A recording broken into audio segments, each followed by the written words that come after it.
Can everybody hear me? Morning, morning. Yes, perfect. Hello. Yeah, I like to see how engaged you guys are. That's good, that's good. Good morning. How's your morning going? Is everyone at work? Good, good.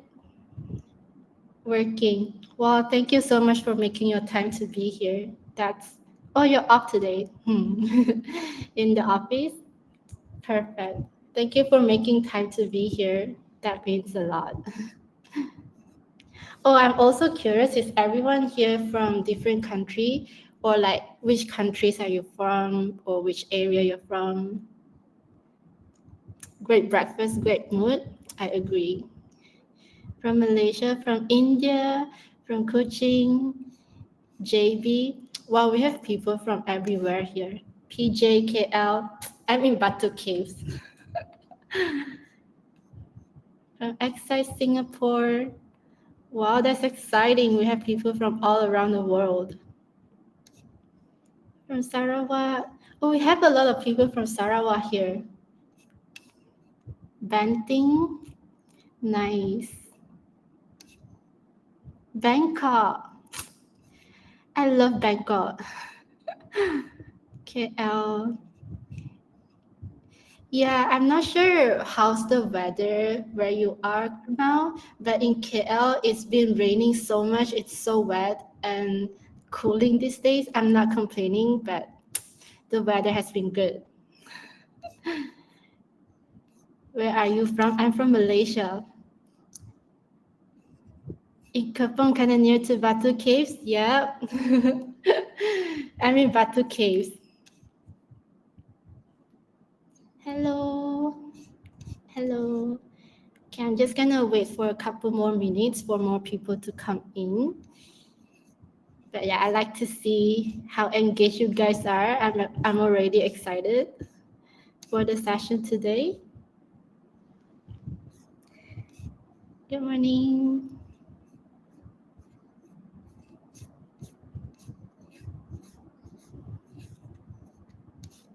All right, I think we can start now. Perfect. So first of all, let me just introduce myself. I'm Ivy. I'm a practicing dietitian at Naluri.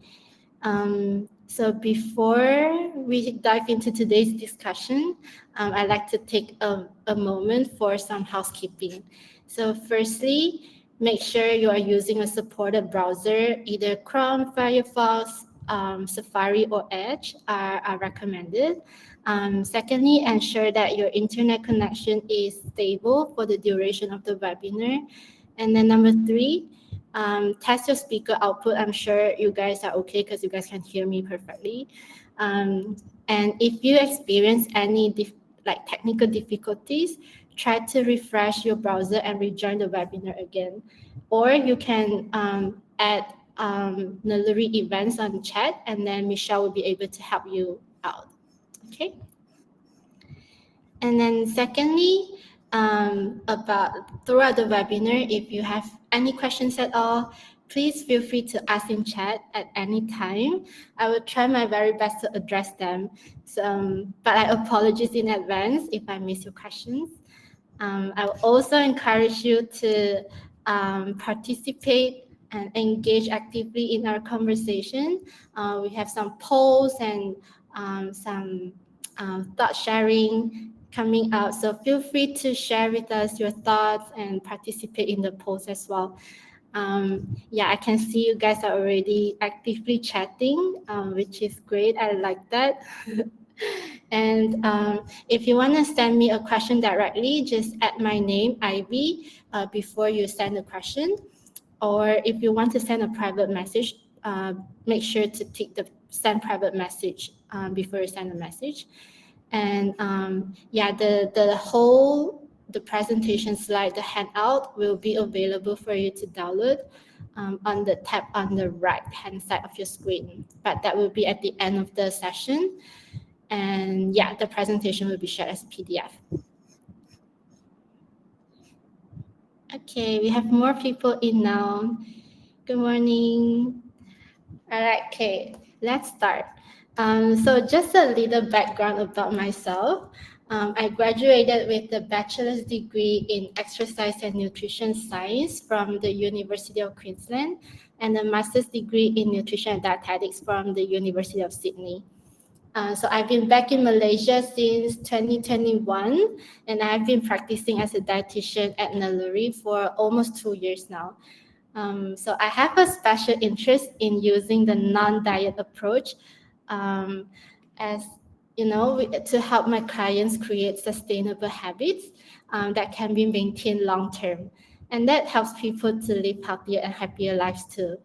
So before you ask, a non-diet approach is basically a philosophy that focuses on developing a healthy relationship with food without strict dieting or restrictive eating patterns. So if there are any members that I've worked with before or I am currently working with in the call here, you guys will know that I don't like to focus too much on, like numbers or calories. My approach usually centers around fostering your understanding about, how a well-balanced and nourishing diet looks like. And I like to empower you guys to make informed choices. Yeah, so this is because I strongly believe that health isn't just about the numbers, but rather about nurturing holistic well being. So that leads me into the topic that I'll be sharing today, which is healthy eating made simple. Okay, that's enough of me talking. I'd like to hear from you guys as well before I dive deeper into the topic. I know that we might have different opinions of what healthy eating looks like. So I want to hear from you guys. What's one thing that comes to your mind when we talk about healthy eating? Interesting. Is that what you think about healthy eating? Salad, balanced diet. Sugar is evil in caps. Portion, not oily, processed food, not oily or processed food. Eating without guilt. I like that. I like that, Stephanie. Need preparation, moderation, suko separo, and in case anyone's not from Malaysia, that means quarter half. No fatty or sweet things. Usually boring. Real food. Deep fried food is bad. Knowing your calories. I like that. Organic food. I like that. Yeah, see, we all have different opinions on what healthy eating are like, but I think the main theme here is that it's real food, non-processed, no deep fried food, and basically have a positive relationship with food, right? Yeah, but despite whether you think the food is enjoyable or not, healthy eating is what we aim for to nurture our well-being and to basically prevent ourselves from getting a disease or manage a disease as well. I think you guys can agree with me that when we talk about healthy eating, we often associate that with maintaining our physical health. Is that right? Yeah, we think about physical health. Um, yeah, can I get a poll out on this? Does anyone think, I'm curious to see how many of us think that healthy eating is associated with a good mental well-being as well?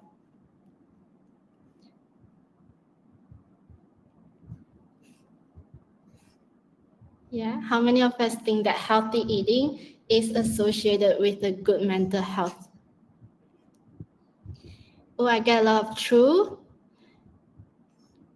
Okay, so almost 100%, 98% of you guys think that healthy eating is associated with a good mental health as well. I think in the beginning someone said that good food, good mood, right?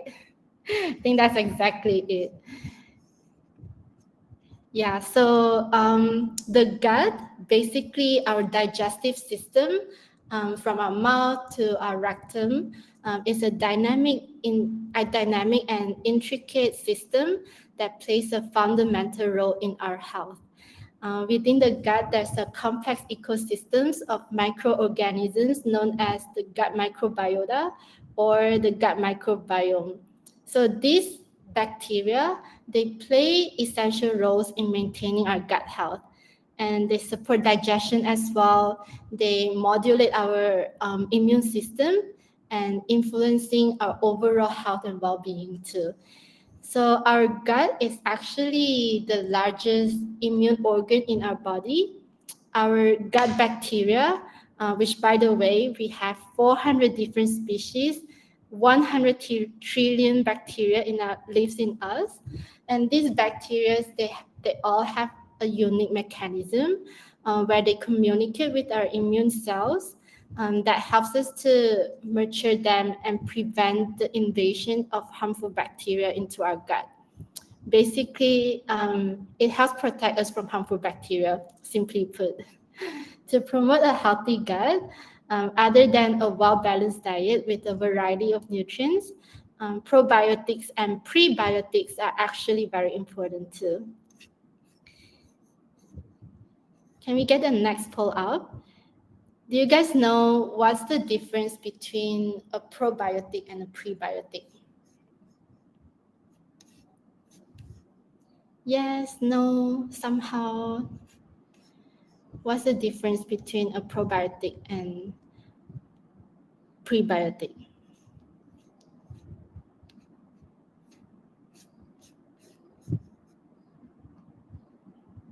Oh, I saw someone say that prebiotic is the food for probiotic, like apple acids or inulin. Confused between the two. Okay, I think most people are not sure what probiotic and prebiotic is, right? Okay, so what's your name? Chu, I think Chu, you got it right. So prebiotic is actually the food for good bacteria in our gut. Basically, the good bacteria in our gut. They feed on these prebiotics and they grow or multiply in our gut. So these are some example of prebiotic foods are vegetables, fruits, whole grains, nuts, and seeds, all that good stuff. And probiotic, they are just the good bacteria, and they are found in fermented foods such as tempeh, kimchi, miso, and yogurt. Yeah, so these are the difference between probiotics and prebiotics, and they are both very important to maintain our gut health. Love kimchi. Yeah, me too. I just had a bunch of kimchi yesterday. Okay, next. There's a saying that goes, good food, good mood. I think someone say in the beginning too. I love that. And it's actually scientifically proven to be true, actually. Anyone here heard of the term serotonin before? Serotonin, it's actually a neurotransmitter or a hormone that helps to regulate feelings such as happiness, or we call it the happy hormone. So 95% of these happy hormones is produced in our gut. And these are made from protein and protein food. So some of the examples of protein foods are like our dairy products, our meat, eggs, nuts, lentils, beans, and yeah, so these are some of the examples of protein food. And yeah, I can't stress enough again that we need to have a variety of food in our diet, because that's really helpful to maintain our physical health and maintain our gut health and eventually our mental health as well. Okay, next. Okay, so in recent years, there's been growing interest in understanding the gut-brain axis, which is that refers to the two-way communication between our gut and our brain. And emerging research actually suggests that the gut microbiota may have profound effects on our mental health and mood regulation. So a healthy dietary pattern eventually affects how our brain works too. There's actually a study that's very interesting. It's called the SMILES trial, SMILES, SMILES trial. This is a randomized controlled trial of dietary improvements for adults with major depression. So the participants there were all diagnosed with moderate or severe depression. And these people, they were randomized into two groups. So they either receive dietary support or they receive social support. And the result is actually very interesting. The result shows that the people in the dietary control group, they actually demonstrated significantly greater improvement in their mental health than the other group, the social support control group. So once again, that shows how important our gut health is, and this emerging, like growing interest, the emerging like topic is a huge topic as well, that our gut and brain actually communicates with each other, and it's very important for us to maintain our gut health to and that associate with our mental health too.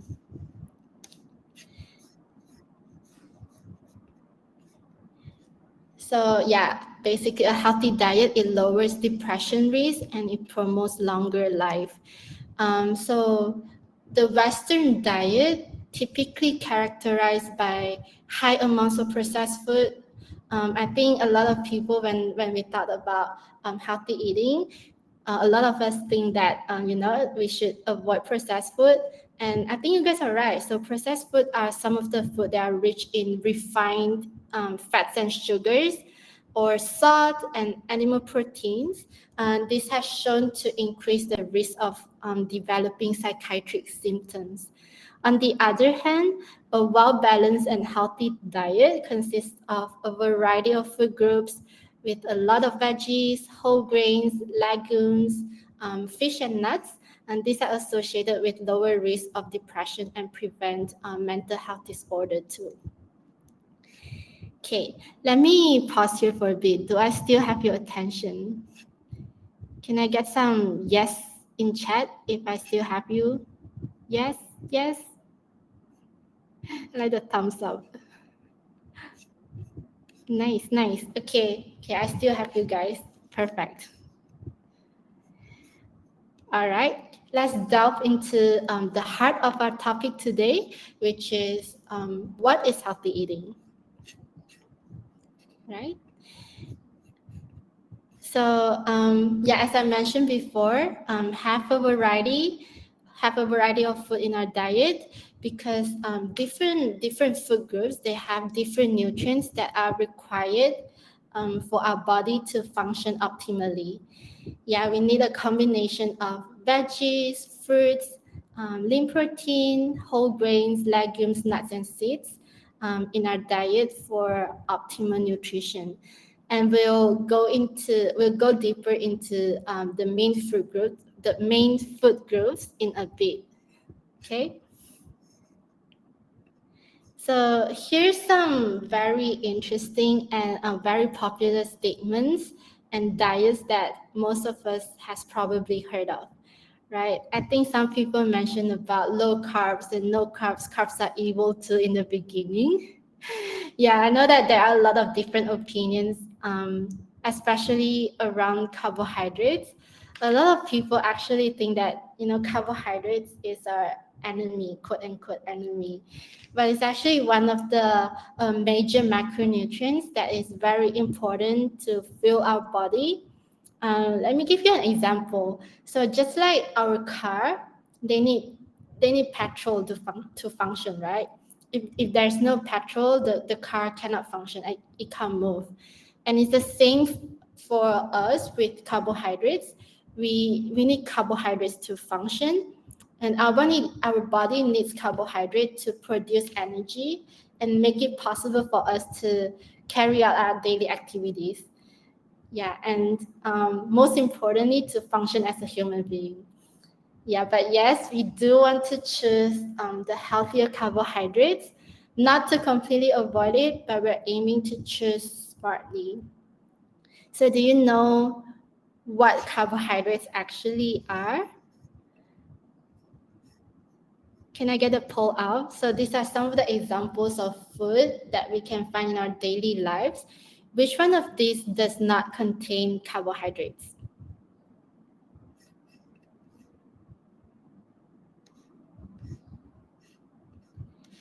Oh, I saw a question. Is it okay to drink coffee 1 hour after lunch? Yeah, that's fine. Yeah, you can drink coffee. The recommendation is to have coffee not up to, I think, up to 6 cups a day, but we definitely don't want to go there.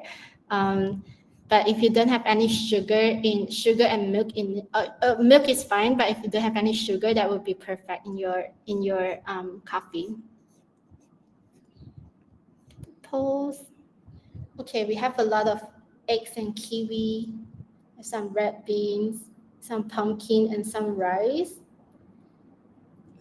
Okay, I think kiwi and egg are very, very similar, 48% and 45%. Right, okay, so the answer is actually egg. Yeah, so egg is a source of protein. Yeah, and it's a source of protein, but the other food like rice, pumpkin, kiwi, and red bean, they are a part of the carbohydrate group as well. Okay, so these are the 6 main groups of carbohydrates. I think when we talk about carbohydrates, a lot of people will think of it as like, rice, just rice and noodles, and it's a lot of carby stuff. But as you can see here, there are 6 main categories of the carbohydrate families. But of course, fruits, beans, and dairy, they are full of other nutrients too. So for example, like protein and fiber, which we will be talking about later. And we want to avoid added sugar as much as possible too, because they are simple sugar, and it's easily they'll easily spike our blood sugar, and we don't want that. So for the carbohydrate food group, we will mainly be focusing on complex carbohydrates, which are grains and starchy vegetables.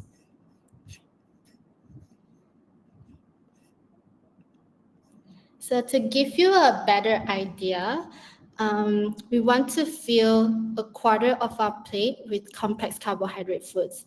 So some examples are like rice, noodles, bread, as well as starchy vegetables like our corns, potatoes, sweet potato, yam, pumpkin. These are good sources of complex carbohydrates. And we want to try to fill a quarter of our plate with carbohydrates. With good quality carbohydrates. And the next food category that we will be talking about is fiber. Okay, so fiber is a very important component to ensure better digestion, a healthier gut, and it also promotes effective weight loss and reduces cholesterol too.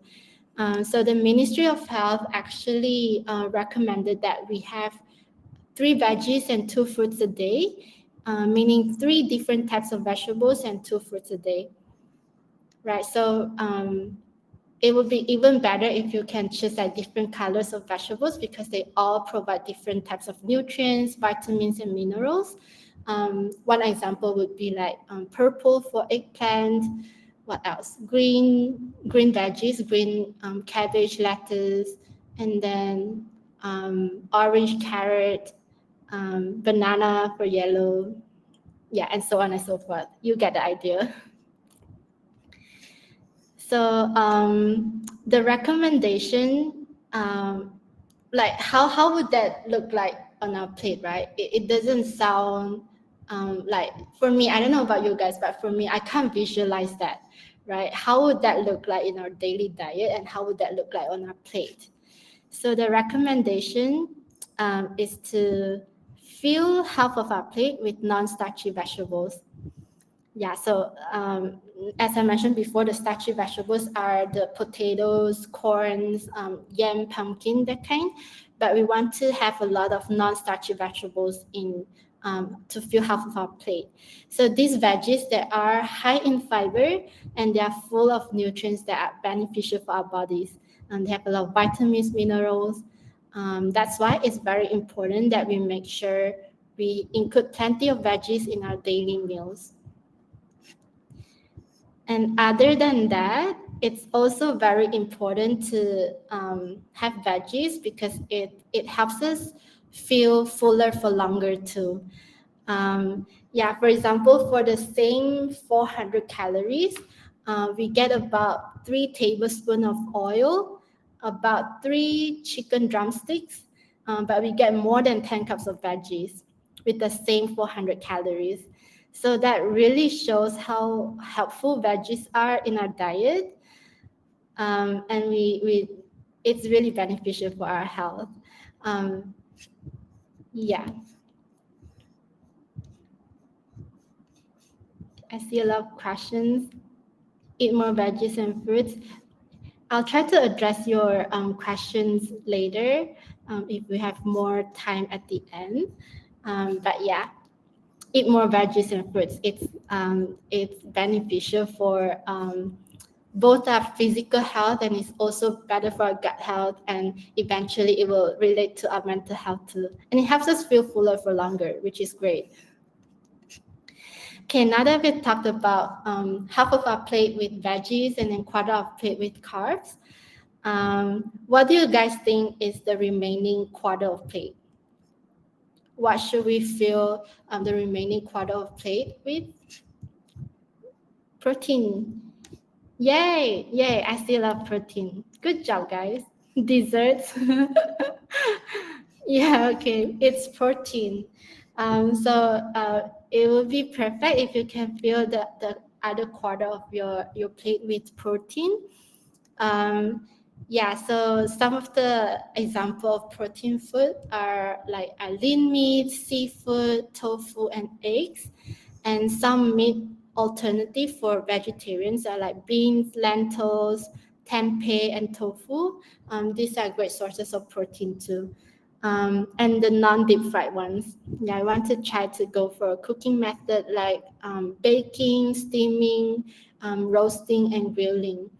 Because deep frying food, it will actually make the food absorbing a lot of oil, and that will increase the saturated fats content in it. And that's not very helpful for our overall health, especially our cholesterol. Okay. Other than that, we also want to opt for good quality and unprocessed protein too. Back then, during our grandmother's time, processed food might not have existed yet or very minimally, but as time goes by, our food undergoes some evolution and more processed food are marketed in the market now. So we need to be careful. So as you can see on the left side of the screen, these are some examples of protein that are high in quote-unquote bad fats and some of the processed meat. So we have things like ham, sausages, we have nuggets, bacon, salami. So these are some examples of processed meat. So these are usually high in salt and fat content, which could increase the risk of hypertension or high cholesterol in the long run. And on top of that, we also have some fatty part of the meat, like our pork belly and marble meat, which is also high in fat content. On the other hand, on your right side of the screen, these are the quality protein that we want to opt for. So these are some examples are like the egg, lean part of the meat. We have chicken, fish. We have dairy products. We also have like dairy products like milk and yogurt, and we also have vegetarian options such as dal, lentils, beans, and tofu. So these are great quality protein, which which is what we want to aim to include more in our diet instead of the processed meat. Okay, so apart from the protein, fiber, and carbohydrate, it's also very important that we have enough hydration too. So we should have at least 2 to 3 liters of water per day, or around 33 milliliters per your body weight in kg. So for example, if you are 60 kg and that times 33 milliliters, that will make up to about 2 liters of water, and that's your daily requirement. So if you can, try to bring a water bottle around with you and keep yourself hydrated throughout the day.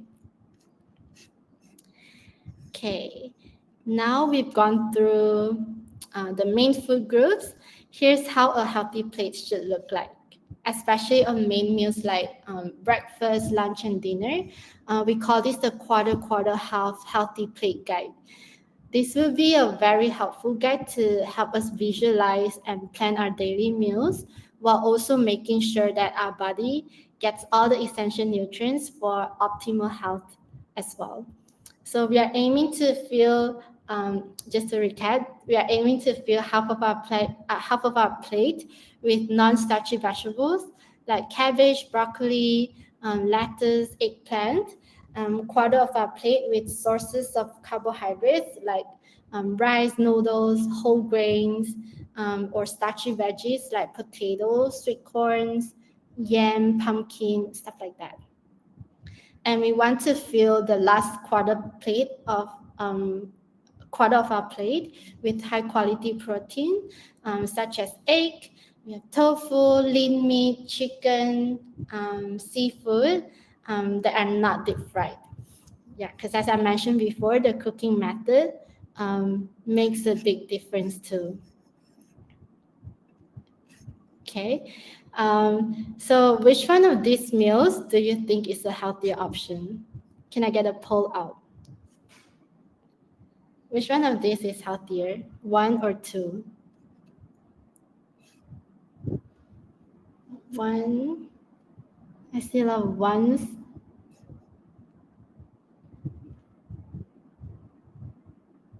Okay, almost 100% of you guys think it's 1, 2. And why do you guys think that? Why do you think 1 is a healthier option? Air fry, okay. Air fry is actually really good because that minimizes the amount of oil you use. In my opinion, I think air frying is the best invention in the world, like ever. Yeah, because less oil. Yeah, less oil, less saturated fat compared to 2. Good job. Yeah, yeah. So it is 1. So if you can see here, let me change it. Yeah. So the hidden fats. Yeah, and that's number 1 is what we want to aim to achieve on our plate. So as you guys can see here, the same quarter, half healthy plate can make quite a difference with different cooking methods too.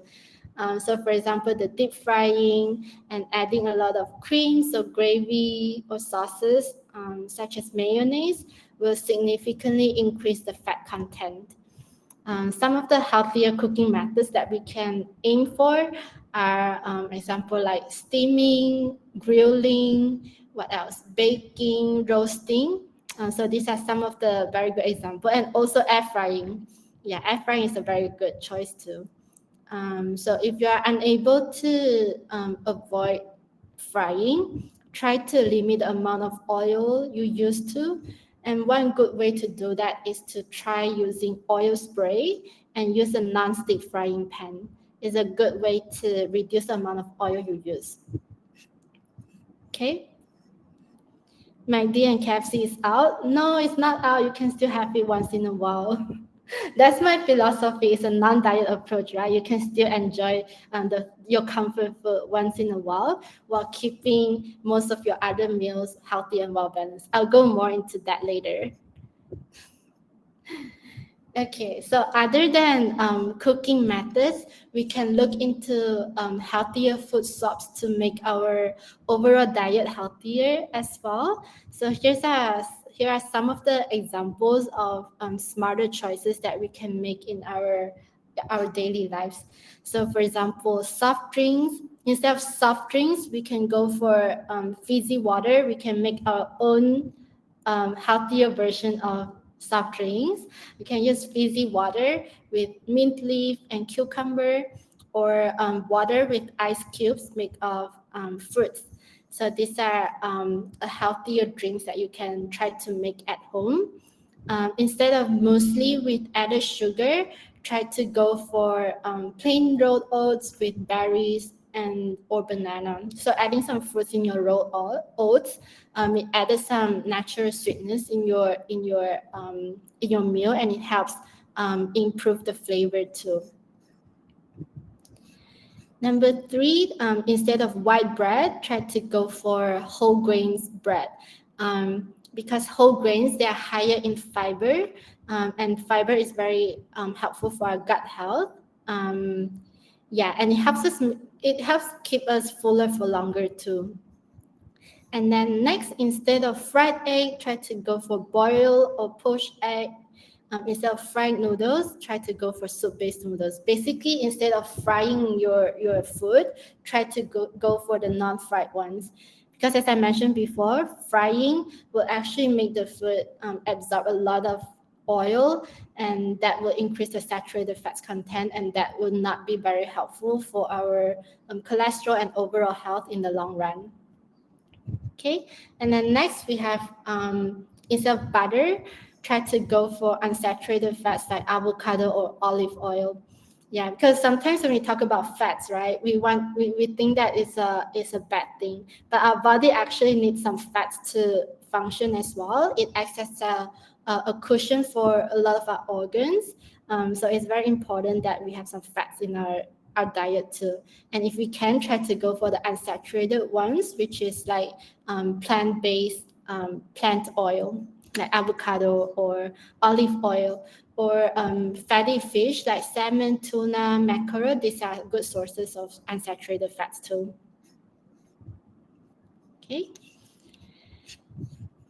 Next, okay, so these are the simple nourishment principles, and it's what we can bring with us anywhere when we eat out or make some food choices. So, one, to reduce sugar, reduce fat, and increase your fiber intake.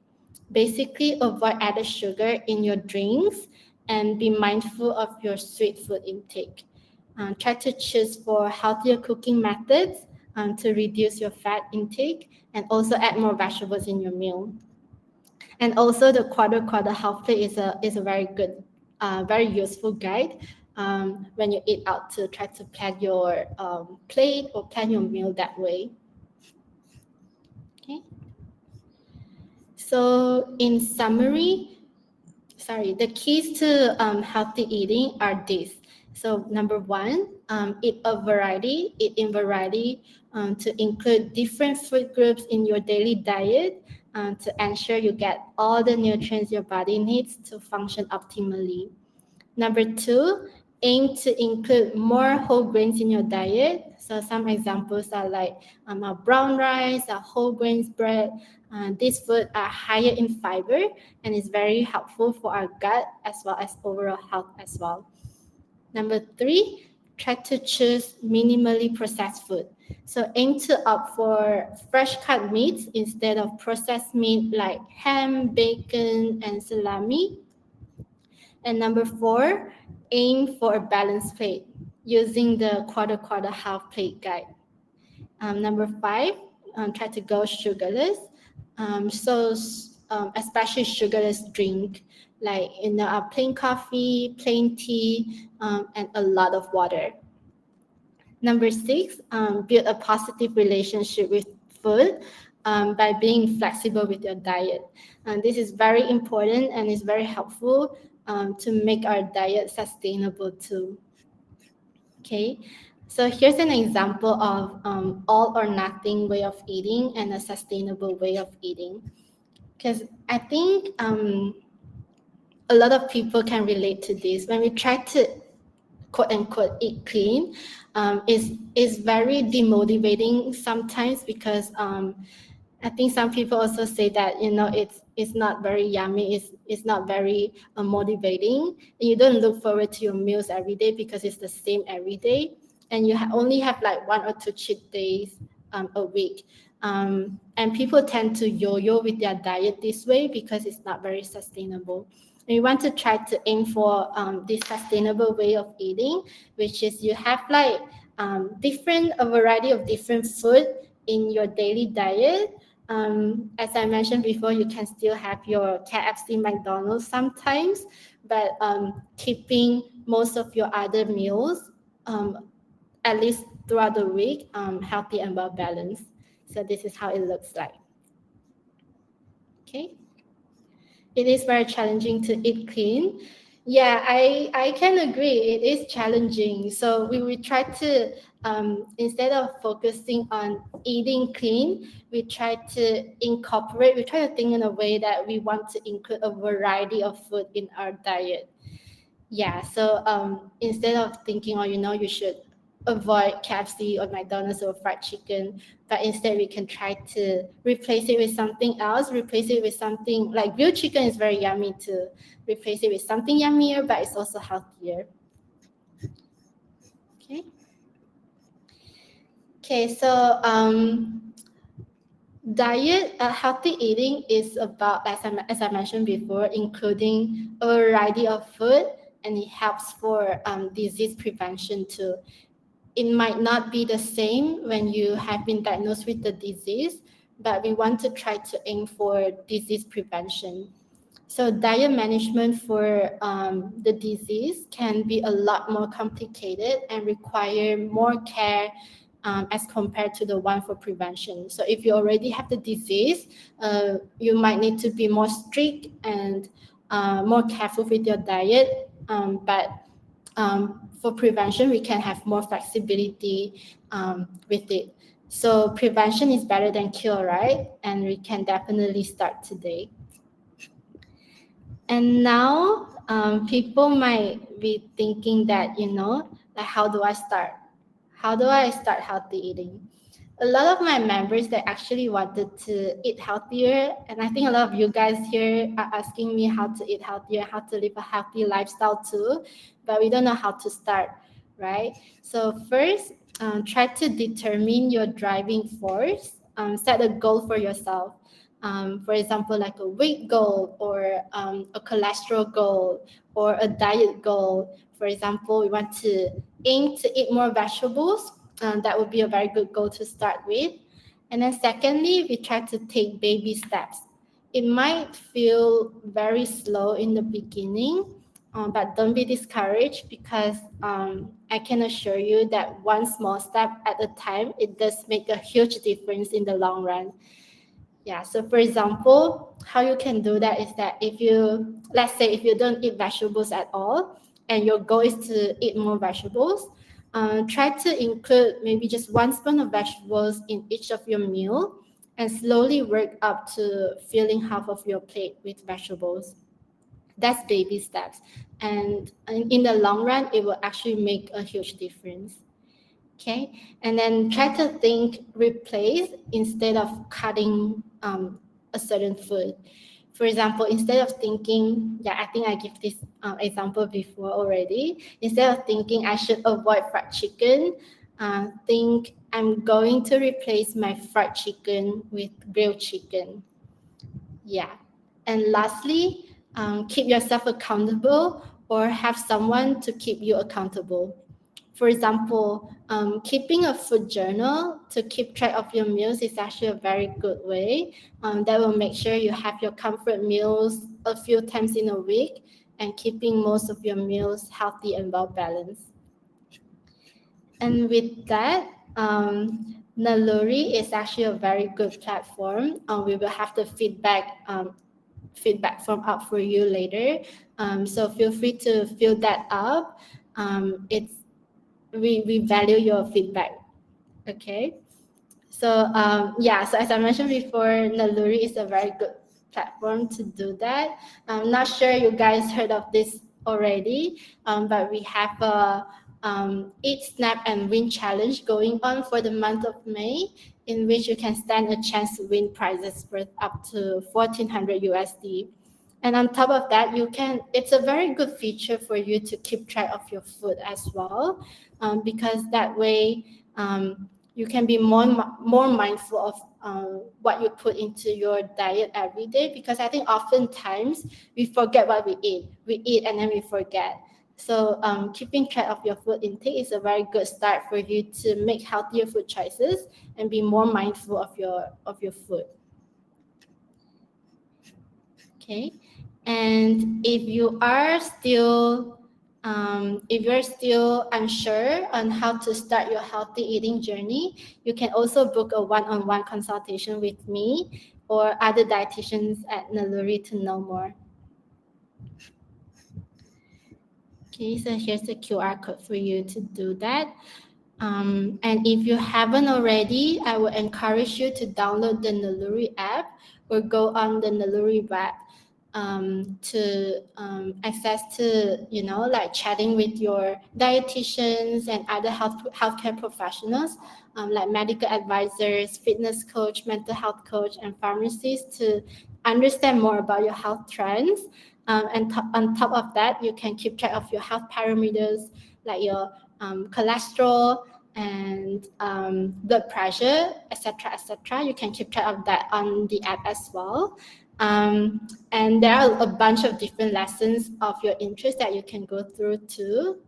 We have lessons about diet, we have lessons about nutrition, exercise, and mental health. So if you have interest in any of those topics, you can go explore it. So if you haven't, go download the app and try it out today. Okay. So yeah, that's it for my sharing today. I'll take some questions. Sorry, I think a lot of questions. I think you guys are talking about one meal a day, right? What is the question actually? How do you find one meal diet? Is it dangerous? Okay, so I think one meal a day is a very restrictive and is very, I would say it's not for everyone. Okay, because for one, for example, if you have gastric problem, that will definitely not be for you because you only eat one meal a day, and that's not very helpful for your gastric. And number two, because it is very restrictive, and some people might find it like some people may find that they are more how do you call that? Also, you feel less energetic and they have less focus. The focus level is reduced throughout the day and they feel more hungry throughout the day too. And it's not very helpful if they eat a lot at once in the one meal in the eating period. And yeah, basically it's not for everyone. And if you eat a lot during the eating period, it doesn't compensate to your overall calorie intake too. I hope that answered your question. Is it dangerous? I would say it's not suitable for everyone. Do I have any more questions?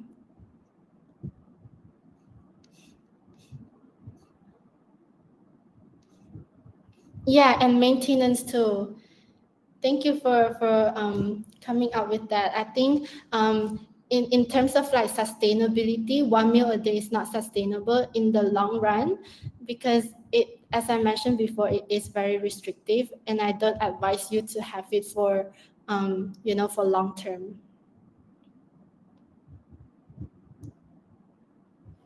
Yeah, get a gastric attack.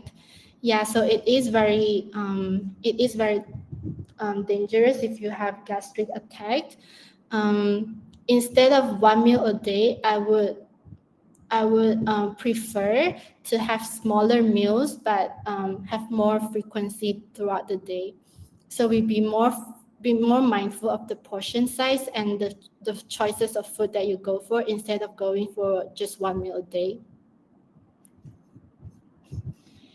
Let me see the questions.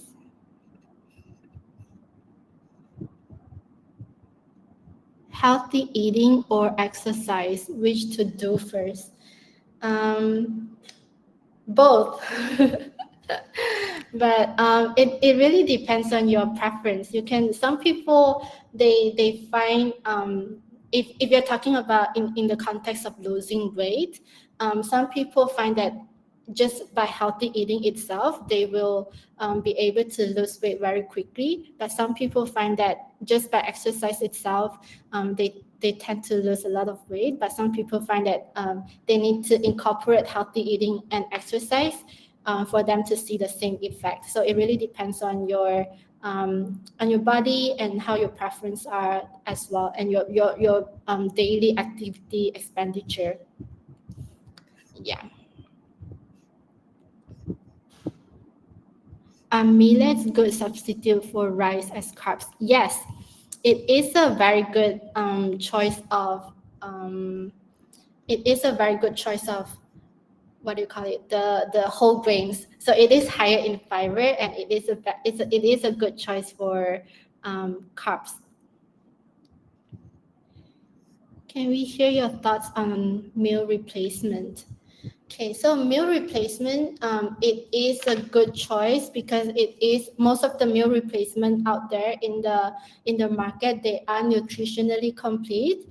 So if you feel like you can't control the calories intake that you have, you can't control your cravings, you can't control your food portion, then meal replacement is a very good choice. But I wouldn't recommend you having a meal replacement for all 3 meals of your day. I think one option that I always recommend my members is that you choose one of the meals that you think is hardest for you to control the calories intake, and then you replace that with a meal replacement. For example, a lot of people have meal replacement in the morning because it's easier for them to just prepare, like just whip up a meal replacement and then bring it with them when they go to work, right? Yeah, so it is a good choice. But if you can add some nuts and seeds or some fruits in your meal replacement too, that will improve the texture and flavor of it, and it will increase the nutritional value of your meal too. So yeah, that's meal replacement.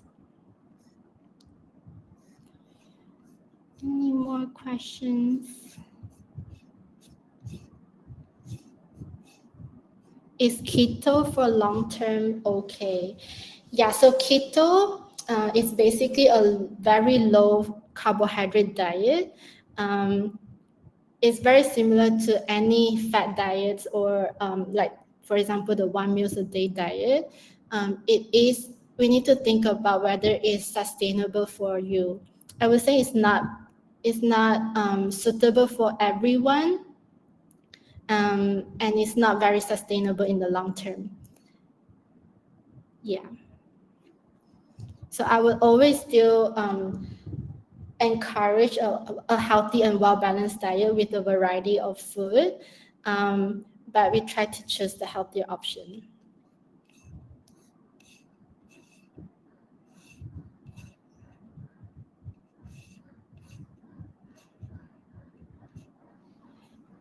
Yeah, I think similar, a lot of like different diets, low carb diet, keto diet, Atkins diet. Which one is the best recommendation from you? Yeah, as I mentioned before, we need to look into the sustainability of it, and whether you can sustain it for long term. And for me personally, I will always recommend a well-balanced diet with a variety of food, because as I mentioned before, carbohydrate is very important for our overall well-being. It's very important for our gut health, to keep our body energized. So we definitely wouldn't want to completely avoid carbohydrate for long term. Yeah. if I consume 2 boiled eggs every day, will it gain weight? Um, if you're asking if you only have 2 boiled eggs a day without any other food, then no, it wouldn't gain weight. But I'm assuming you're asking about you have 2 boiled eggs, but with some other food as well, right? But to answer your question, having 2 boiled eggs a day, it wouldn't cause weight gain, but it has to depend on what you have it with. So if you have it with, like 2 fried chicken and like a lot of fried food, a lot of like formulation, a lot of sambals, nasi lemak, that kind of stuff, then yes, it will cause weight gain.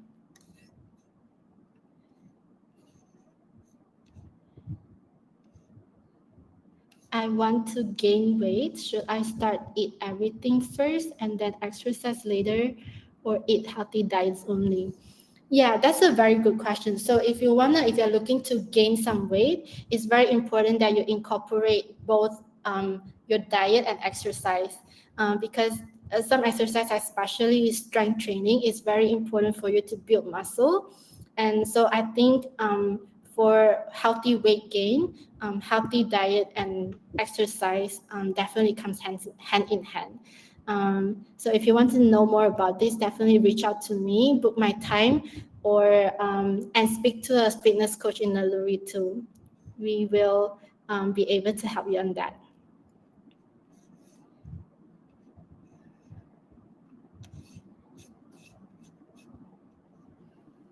Is eating cereals for breakfast daily consistently for 30 plus years good for us? So it depends on the type of cereals that you choose. A lot of the cereals out there, they are actually added with a lot of sugar. So that in the long term, it wouldn't be helpful for your blood sugar. So try to go for the ones that are with no added sugar and that are high fiber too. That would be very helpful.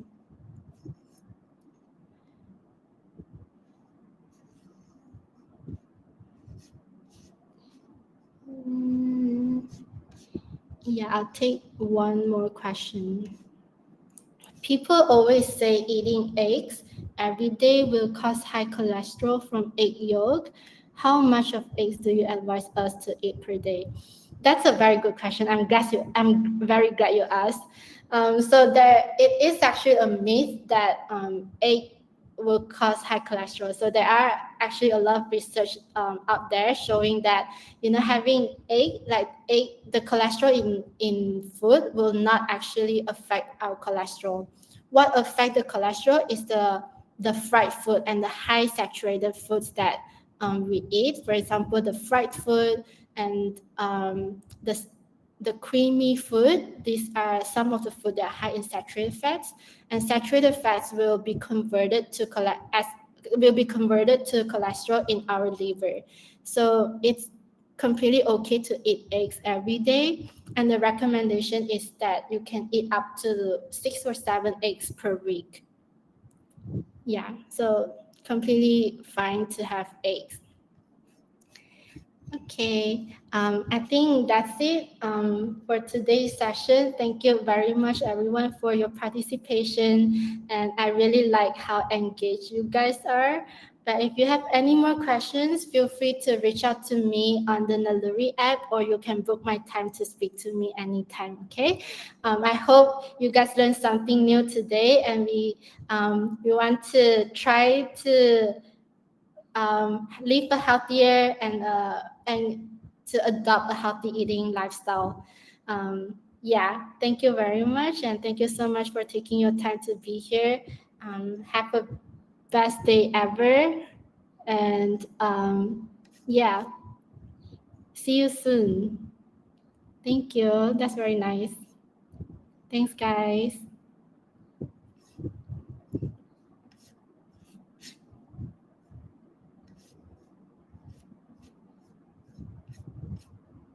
Thank you. Have a great lunch.